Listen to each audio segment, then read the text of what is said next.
여러분 앞뒤적으로 한번 인사할까요? 날은 추워도 마음은 따뜻하세요. 우리 한번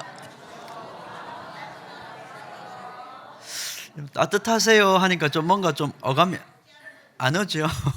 날은 추워도 마음은 따시게. 사랑하는 성도 여러분, 우리 하나님은 우리 모두가 하나님의 다스림을 받는 백성으로 살아가기를 원하십니다. 하나님의 자비로우신 인도하심 아래 너희는 내 백성이요 나는 너희 하나님으로 살고 싶다 하시는 분이십니다. 그 관계를 하나님은 부모와 자녀의 관계로, 또 왕과 백성의 관계로, 목자와 양의 관계로 설명을 하시지요. 내가 너희의 부모가 되고 너희는 내 자녀가 되고, 내가 너희의 왕이 되고 너희는 내 백성이 되고, 내가 너희의 목자가 되고 너희는 내 양이 되고, 이게 하나님의 인도하심을 받으며 살아가는 하나님과 우리와의 관계를 설명하는 그림들입니다.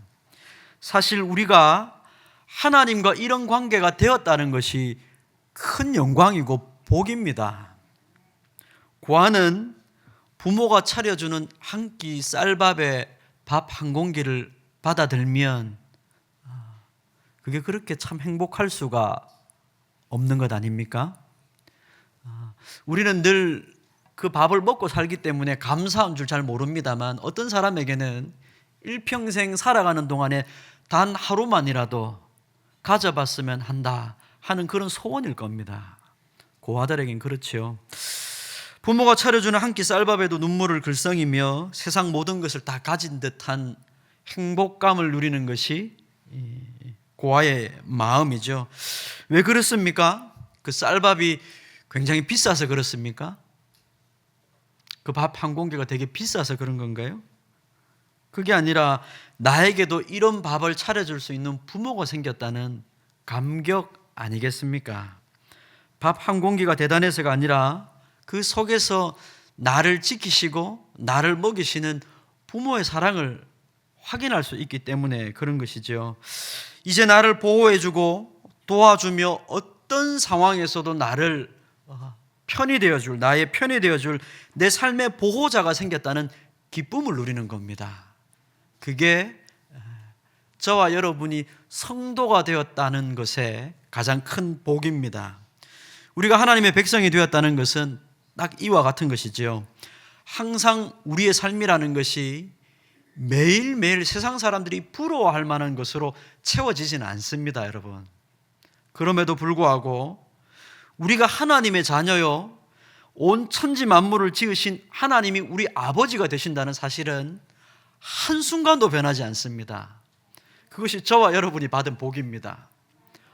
당장 오늘 예배를 마치고 집에 돌아간다고 할지라도 여러분, 우리 집이 세상에서 잘 살아가는 사람들의 집 안에 있는 것과 같지가 않습니다. 그러나 거기 안 계시는 분이 우리 집에 계시죠. 누구십니까? 하나님이 계신 것 아닙니까? 하나님이 우리 집에 계십니다. 믿으십니까? 하나님이 여러분의 삶에 계십니다. 떠나시지 않습니다. 누구와도 비교할 수 없는 아버지가 생긴 겁니다. 그렇기 때문에 그 안에서 우리는 복된 겁니다. 세상 사람들과 같은 어려움을 겪을지라도 그 어려움을 도와주실 수 있는 같은 아버지가 아닌 겁니다. 이게 우리의 복입니다. 우리가 큰 복을 받은 거죠. 이 부르심을 우리가 이해하지 못하면 사람들은 하나님만으로 만족하지 못하게 됩니다. 이 부르심을 이해하지 못하면 사람들은 하나님만으로 만족하는 법을 절대로 배울 수가 없습니다. 늘 불만족스럽고 늘 삶이 괴롭고 불평투성이가 될 수밖에 없지요. 내가 하나님의 자녀로 부르심을 받았다는 것에 이 복되고 영광스러움을 이해해야 하는 것입니다. 하나님이 내 왕이 되시고 내 목자가 되시고 내 아버지가 되신다는 것에 이 영광을 알아야 됩니다. 사무엘 시대의 이스라엘 백성들은 하나님을 향한 이런 진실하고 순전한 마음이 변질되어 버렸습니다.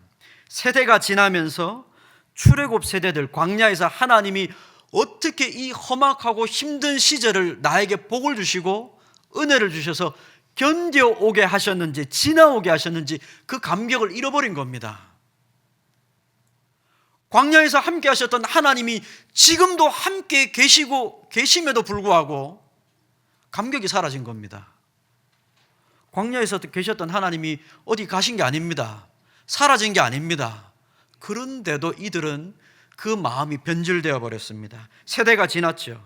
하나님의 역사와 동행하심을 경험했던 세대들이 지나고 나자 그들로부터 하나님의 신앙을 제대로 전수받지 못하고 교육받지 못한 그들의 후손들, 하나님을 모르는 자들로 태어나기 시작했습니다.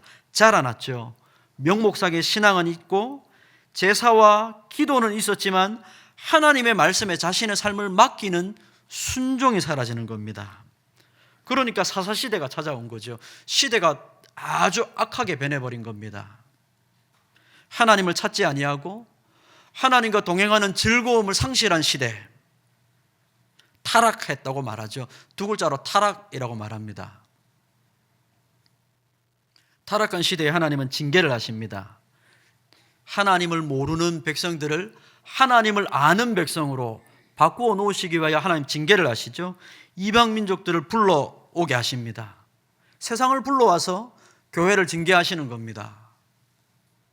세상이 악해서 그런 게 아니고 교회가 타락해서 그렇습니다.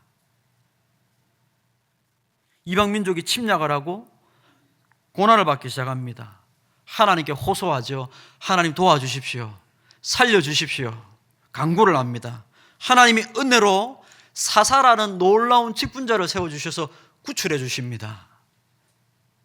감사하죠. 그러나 시간이 지나면 다시 돌아갑니다. 다시 하나님 없는 삶으로 돌아가 버리죠. 이게 반복되었던 것이 사사시대입니다. 하나님이 이 악한 시대 계속 이렇게 쳇바퀴 돌아가듯이 도무지 나아지지 아니하고 타락했다가 징계가 찾아오면 기도하고 간구해서 고침을 받고 감사하다가 다시 돌아가는 시대, 다시 타락으로 돌아가는 시대, 계속 쳇바퀴 돌아가는 이 시대를 하나님이 청산하시려고 하나님께서 불러오시는 시대가 우리가 읽고 있는 이 사무엘 시대입니다. 하나님께서 하나님의 마음에 합한 왕을 세워주셔서 이 악한 시대를 청산하고 싶다. 이게 하나님의 계획입니다. 여러분, 이스라엘 백성들이 이런 반복되는 이런 악한 쳇바퀴 돌아가듯이 죄와 구원과 이 죄와 강구와 구원이 돌아가는 이 반복되는 시대 속에서 이런 상황이 반복되면 신앙이 온전한 사람이라면 어떻게 깨달아야 됩니까? 신앙이 온전한 사람이라면 죄를 지었다가 넘어져서 고통을 받다가 하나님께 간구해서 고침을 받고 또 얼마 지나지 않아서 같은 죄를 짓고 또 하나님께 간구하고 은혜를 받고 또다시 죄를 짓고 계속 이런 일이 반복되면 신앙이 온전한 사람이라면 무엇을 깨달아야 되냐면 내가 하나님을 전심으로 따르지 않았다는 것을 깨달아야 됩니다. 우리 생각에 옳다고 생각하는 일을 내가 지금 쫓아 살아가고 있구나라는 것을 깨달아야 됩니다. 그러나 지금 이스라엘 백성들은 이런 상황들 속에서 무엇을 깨닫느냐 하면 여러분, 이런 상황들 속에서 잘 들으십시오. 이렇게 같은 일이 반복되니까 이스라엘 백성들이 무슨 생각을 했냐면 아하, 이방 나라들처럼 세상 나라들처럼 우리도 임금이 필요하구나. 추워도 자신들이 잘못됐다는 생각하지 않습니다. 우리가 타락해서 이 일이 자꾸 반복된다는 생각을 하지 않습니다. 우리도 세상 나라들처럼 임금이 필요하구나라는 생각의 결론에 도달한 겁니다. 왜 우리는 저들보다 무엇이 약해서 이 고통을 겪느냐 이런 생각밖에 하지 않는 겁니다. 여러분, 이게 정상적인 신앙이 아니죠. 정상적인 신앙은 아닌데 상당수의 많은 사람들이 항상 이런 식의 결론에 도출이 됩니다. 세상 나라들처럼 되면 우리를 침략해오는 세상 나라들처럼 우리도 강한 나라가 되겠지라고 결론을 내려버리는 겁니다. 신앙이 없으면 자기 인생 또 교회에서 벌어지는 일들을 분별력 없이 해석하게 됩니다. 여러분의 인생 지난 한 주간 어땠습니까? 여러분의 인생을 여러분은 어떻게 이해하고 계십니까? 어떻게 해석하고 계십니까? 엉뚱한 결론에 도달하게 되죠. 분별력 없이 잘못된 해석을 하게 되면 엉뚱한 결론에 도달하게 됩니다.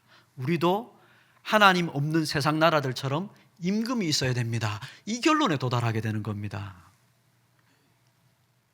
하나님만이, 우리가 서 있는 이 나라에 하나님만이 왕이시라는 하나님 나라의 중대한 원리와 원칙을 외면한 채 막무가내로 우리도 세상 나라들처럼 임금을 세워주십시오라고 요구를 하는 겁니다. 여러분, 이런 과정에서 하나님은 이 이스라엘 백성들의 타락한 요구 때문에 하나님이 마음 아파하십니다.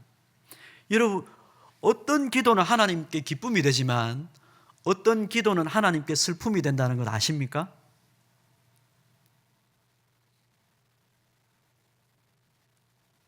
하나님께 슬픔이 되는 기도가 있습니다. 그리고 그 기도는 멈출 수 있는 것이 하나님께 기쁨이 되는 겁니다. 이 강구는 하나님께 내려놓아야 된다는 것을 배워야 될 때도 있지요.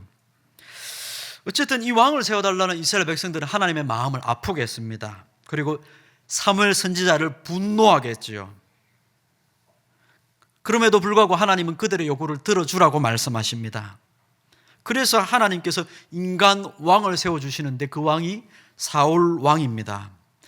하나님 나라에 인간 왕이 세워지는 첫 번째 과정이 바로 이런 과정입니다. 아주 이 백성들의 이 잘못된 요구와 인간의 죄로 인해서 이 역사가 흘러갑니다.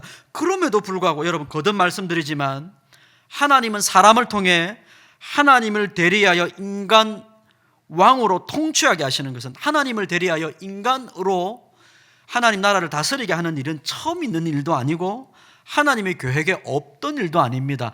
하나님의 계획에도 있었고 하나님이 처음 하시는 일도 아닙니다. 그럼에도 불구하고 다만 다른 것은 뭐냐면 그들이 원하는 왕과 하나님이 세우시고자 하는 하나님의 계획과 달랐다는 겁니다. 하나님이 원하시는 왕과 그들이 원하는 왕이 너무 다르다는 게 문제입니다. 그러니 여러분, 우리가 생각해야 되는 것은 이런 겁니다. 우리는 하나님께서 다스리시는 하나님 나라의 백성이라는 이 절대 가치, 저와 여러분은 하나님 나라의 백성입니다. 여러분, 이거 믿으셔야 됩니다. 우리가 대한민국 사람이기 이전에 우리는 하나님 나라 백성입니다. 이게 요즘 혼동하시는 분이 너무 많이 계신 것 같습니다. 하나님 나라 백성이 아니고 대한민국 백성이라는 것에 너무 꽂혀가지고 사시는 분들이 계시는 것 같습니다. 이 세상 나라는 영원한 것이 없습니다. 여러분, 이거 꼭 기억하십시오. 세상 나라는 영원하지 않습니다. 이게 안 믿어지십니까? 여러분, 교과서에서 어릴 때 배우셨던 나라들 중에 지금 있는 거 뭐가 있습니까? 여러분, 어릴 때 배우셨던, 교과서에서 배웠던 나라들 중에 존재하는 나라 지금 어디 있습니까?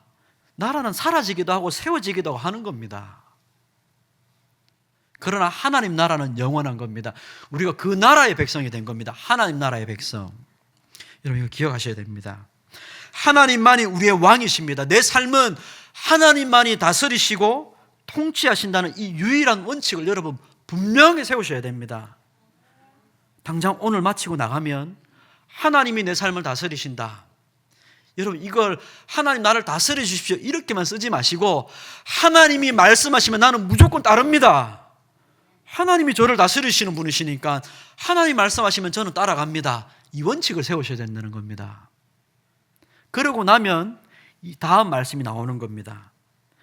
하나님만이 우리 왕이라는 원리와 왕이라는 인간이 우리를 다스린다는 이 원칙이 어떻게 이스라엘 나라 가운데 공존할 수 있는가의 문제가 우리가 딱 맞닥뜨리게 되는 겁니다.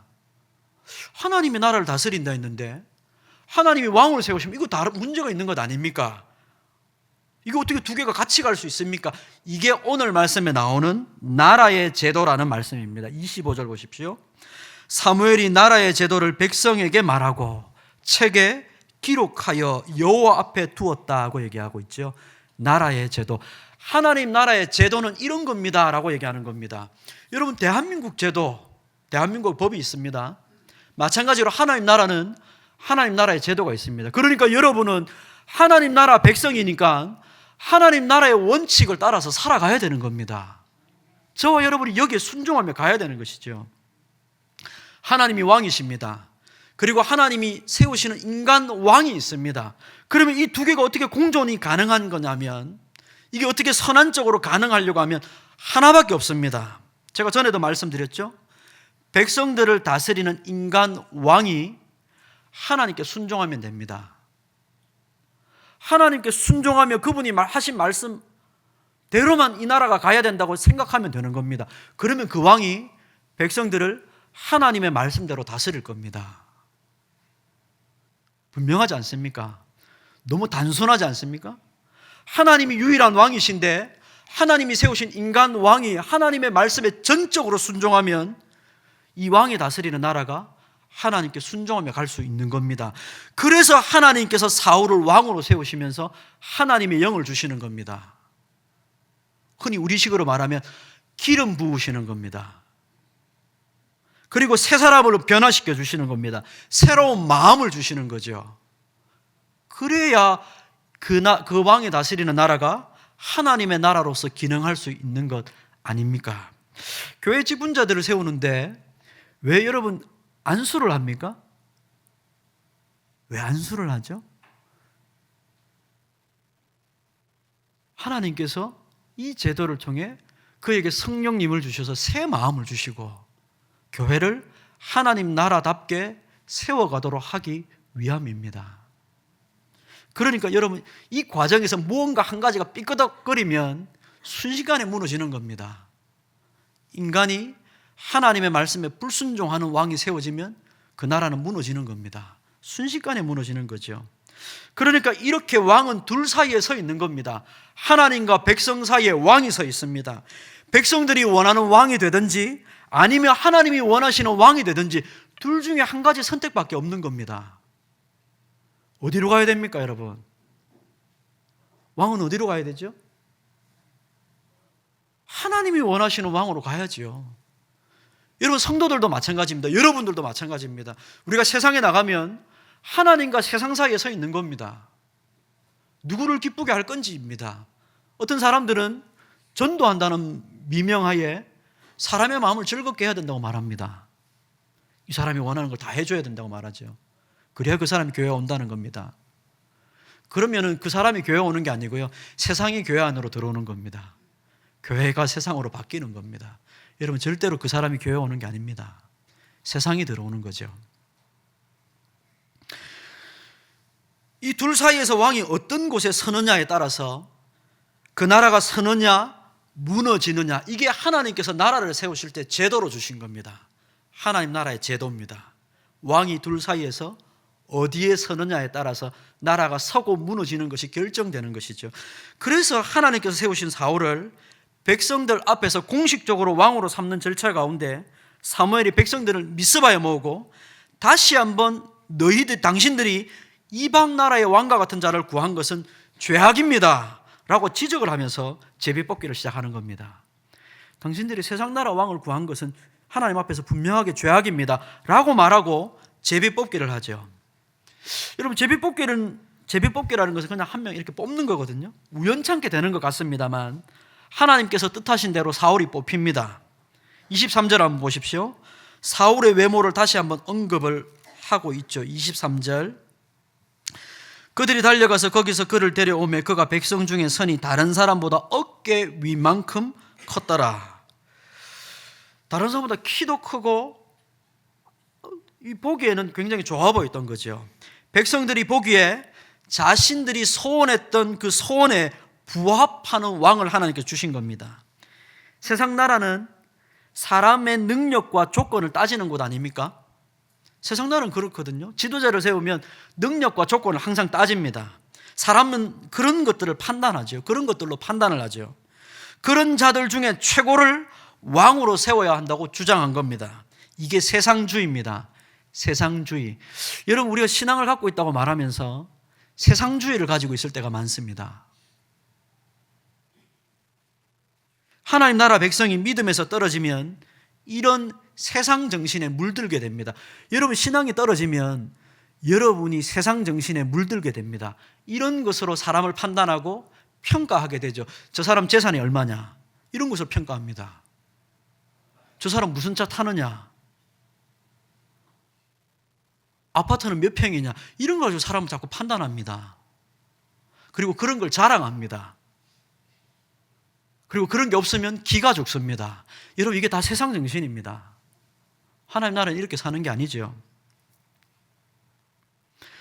지금 하나님의 백성들이 이방 나라의 왕과 같은 이런 키 크고 어깨 위만큼 큰 이런 자들을 원하는 것이 세상 정신입니다. 백성들이 이런 정신으로 원했고 하나님이 너희가 원하는 대로 그대로 주신 겁니다. 너희가 원하는 것을 보라고 말하죠. 그래서 24절에 이렇게 얘기하는 겁니다. 보십시오. 24절. 사무엘이 모든 백성에게 말합니다. 너희는 여호와께서 택하신 자를 보느냐? 모든 백성 중에 짝할 리가 없느니라.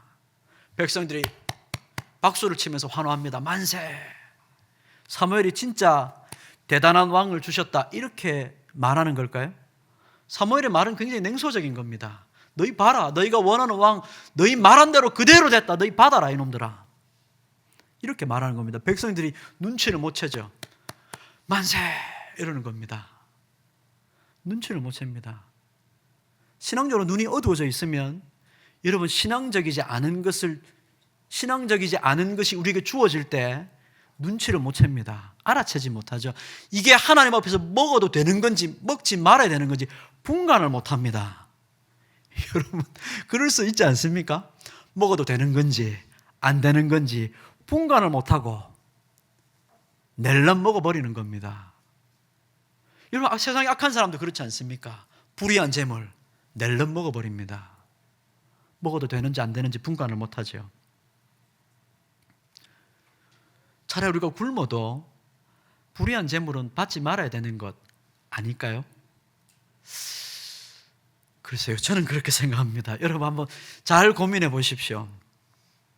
어쨌든 이 사무엘의 말은 굉장히 냉소적입니다. 너희가 그런 왕을 구하니 하나님이 그런 왕을 주신 것이다.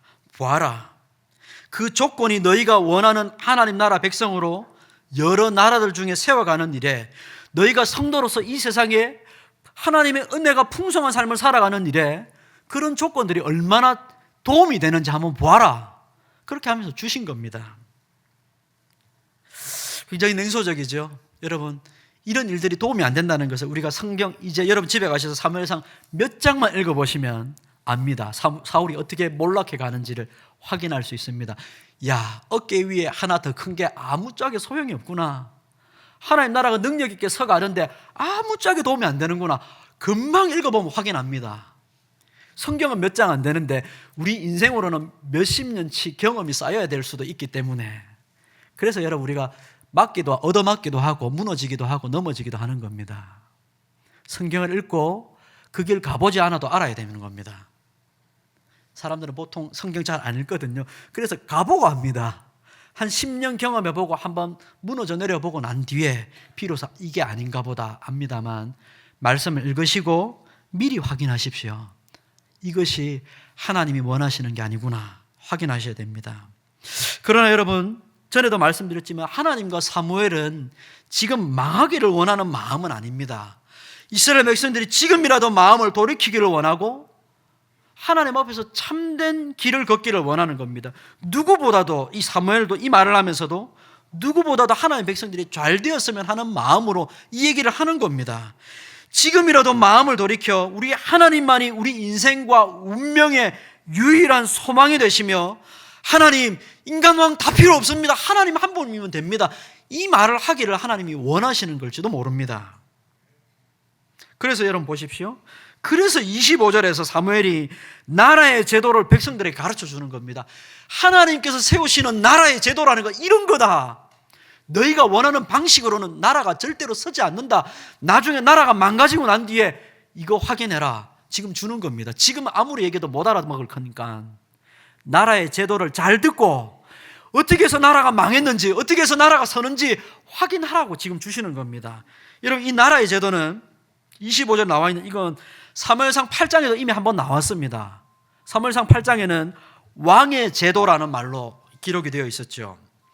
그때는 굉장히 부정적으로 이방 왕이 다스리는 제도, 너희가 원하는 왕을 세우면 너희 것을 다 빼앗아 갈 거다, 이런 얘기를 했습니다만 여기 10장에서 나라의 제도라고 번역을 해놨습니다.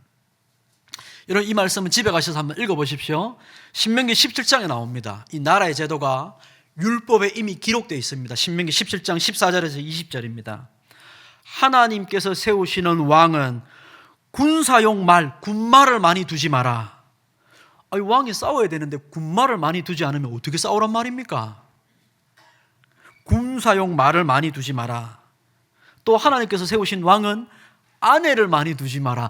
아이고, 왕이 되었는데 아내는 한 10명은 거느려야 왕의 체면이 서지요.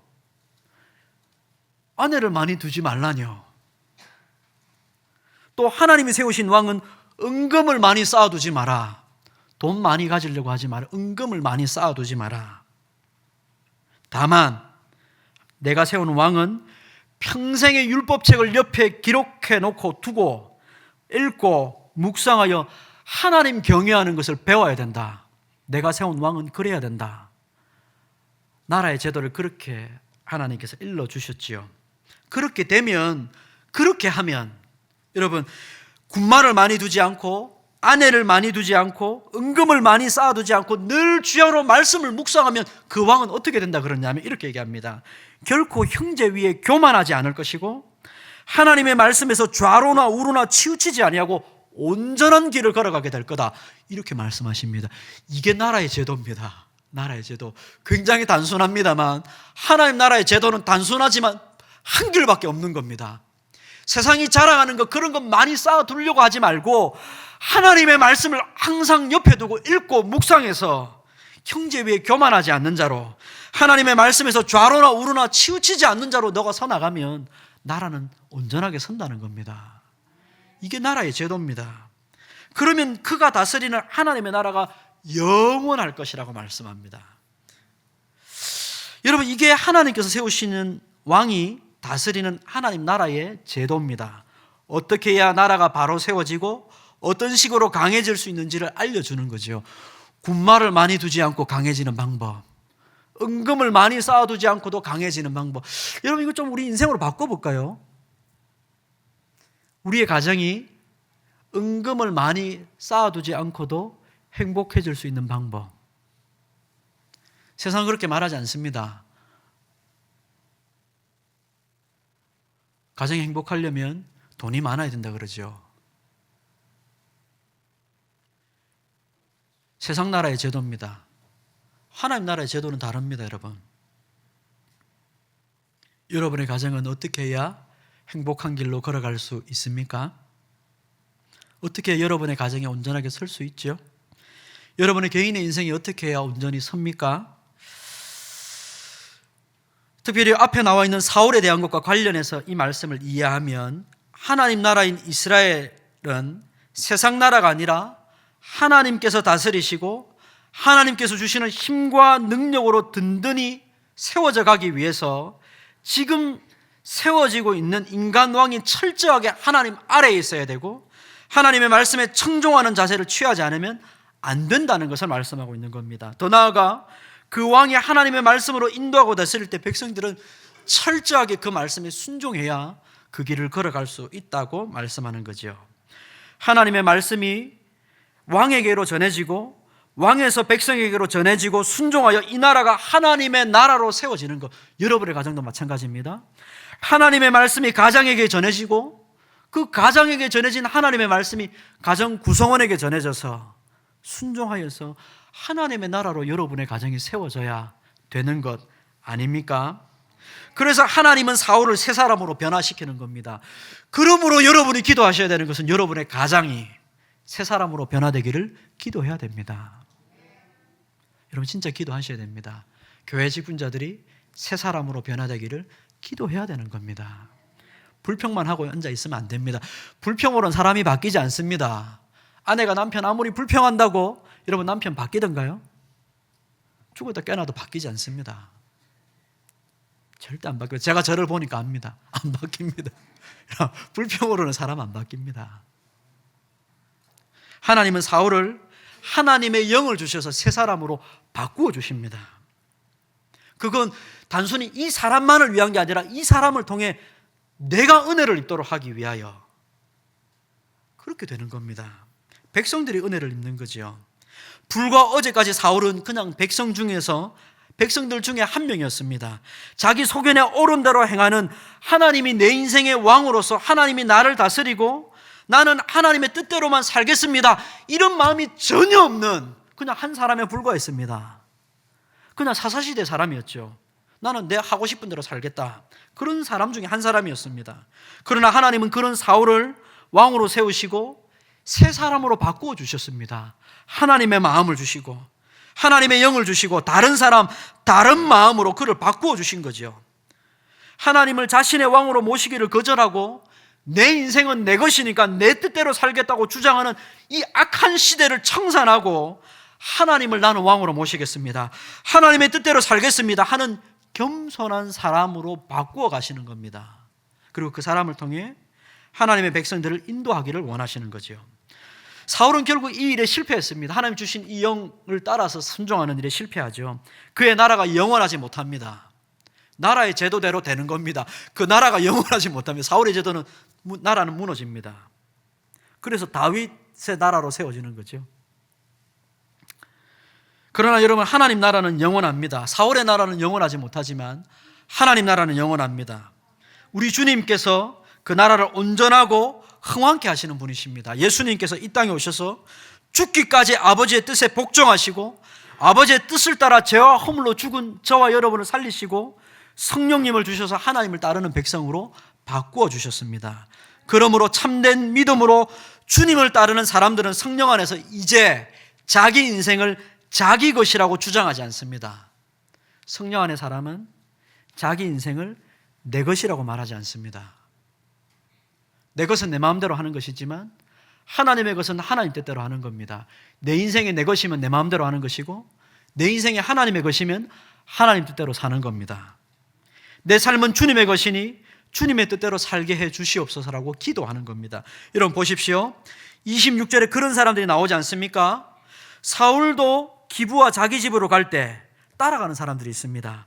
마음이 하나님께 감동된 유력한 자들도 함께 갔다, 이렇게 얘기합니다. 하나님이 세우시는 왕이 새 마음으로 하나님의 뜻대로 걸어가면 하나님의 마음에 감동된 사람들이 뒤따르는 겁니다. 여러분, 우리가 성령으로 충만하여 하나님께 감동된 사람이라면 우리는 하나님께서 세우신 우리의 왕이신 주님을 따라가는 겁니다. 주님께서 걸어가신 길, 주님께서 하신 말씀대로, 주님께서 우리에게 보여주신 본을 따라서 한 걸음 한 걸음 따라가는 겁니다. 내 속에서 주님을 닮지 않은 것이 하나라도 보일 때 우리 마음이 아픈 겁니다. 하나님께 마음이 감동된 사람이기 때문에 그런 마음이 생길 수밖에 없는 겁니다. 하나님이 세우신 왕이 저기로 가고 있는데 어떻게 이쪽으로 갑니까? 원수를 사랑하라 그러는데 형제를 미워하고 있는 마음이 어떻게 우리 마음이 아프지가 않을 수가 있습니까? 형제를 미워하면 여러분 이게 즐겁습니까? 물론 여러분 우리 마음에 좀 즐거울 때가 있습니다. 이 뒤에서 이게 수군거리거나 두 명에서 이렇게 몰래 욕하면 참 기쁠 때가 있거든요. 즐거울 때가 있거든요. 여러분 이게 악한 마음입니다. 주님 앞에 우리가 기도하고 우리 마음을 바르게 세우려고 하면 진짜 이게 마음이 아픈 겁니다. 여러분 그렇지 않습니까? 기도할 때 이 마음이 아프지 않습니까? 교회를 생각하면 이게 우리가 서로를 누군가를 수군거리거나 뒤에서 누군가를 험담하는 일을 경험하면 이게 참 마음이 아플 때가 있습니다. 저 자신이 하고 있을 때도 있지만 지나고 나면 왜 그랬지? 이렇게 후회가 될 때가 있습니다. 이게 저는 하나님께 마음이 감동된 자들이 주님을 따라가는 삶이라고 생각합니다. 그는 애통하며 상한 심령으로 하나님께 기도합니다. 그래서 애통하는 자가 복이 있으니 하나님께 위로를 받으며 은혜를 누리게 된다고 말합니다. 그러나 여러분 보십시오. 반대도 있습니다. 27절 어떤 불량배는 이라고 되어 있죠. 이 불량배라고 번역된 단어는 대부분 성경에 이 불량배라고 번역된 단어는 바알의 아들이란 뜻입니다. 바알의 아들, 우상 바알 있죠. 벨리알의 아들들이란 뜻입니다. 바알의 아들들이니까 누구를 따라가겠습니까? 당연히 바알을 따라가죠. 우상을 따라가는 겁니다. 이 사람이 어떻게 우리를 구원하겠느냐고 비난합니다. 멸시를 하죠.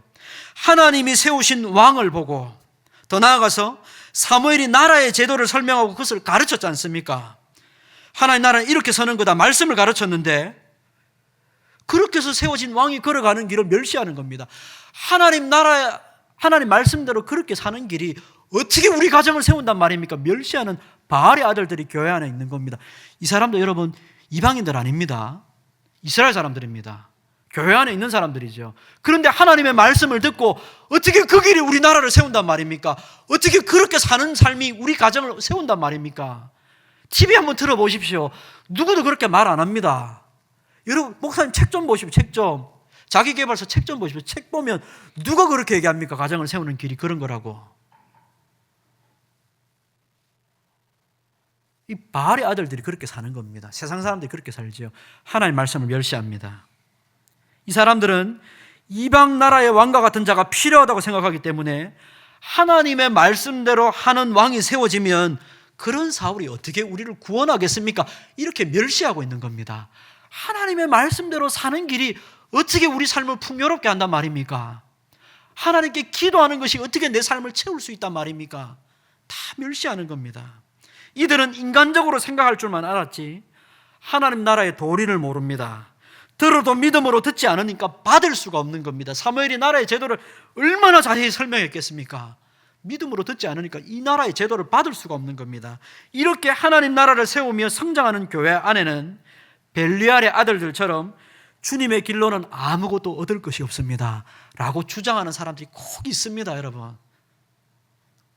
여러분 그런 사람들이 꼭 교회에는 한두 명 있습니다. 제가 이게 굉장히 좋게 얘기한 겁니다. 한두 명이 아니고 상당수가 있을 수 있습니다. 주님의 길로는 아무것도 얻을 게 없습니다. 들을 때나 좋지 실제로 살면 그런 길로는 아무것도 얻을 게 없습니다 하며 자기 길을 가며 믿음의 길을 멸시하는 자들도 분명히 교회 안에 있을 겁니다. 그러나 반대로 하나님이 남겨두신 남은 자들이 교회 안에는 반드시 있습니다. 마음이 하나님께 감동되어서 하나님께서 세우신 그리스도와 함께 기꺼이 고난도 받으며 주님과 함께 믿음의 길을 걸어가는 믿음의 사람들도 교회 안에는 있습니다.